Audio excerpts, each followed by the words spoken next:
మీకు ఎప్పుడూ కూడా వెంకటాచల క్షేత్ర దర్శనానికి అవకాశం వస్తే నేను రానన్న మాట అనవద్దు. రానంటారేమో అన్న అనుమానం ఉంటే వెంకటాచలం రమ్మని అడగవద్దు.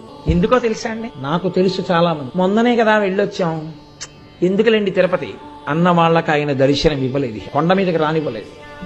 సేవ టిక్కెట్టు చేతిలో ఉన్న అహంకారానికి పోయిన వాళ్ళకి సేవ లేకుండా చేసి పంపించిన సందర్భాలు ఒకటి కాదు, రెండు కాదు, నాకు ఎన్నో తెలుసు. నేను మీకు పరమ సత్యం చెప్తున్నాను. ఇప్పుడు నేను చెప్తున్న ప్రసంగాన్ని మీరు వింటున్న విషయాన్ని వెంకటరమణుడు వింటున్నాడు.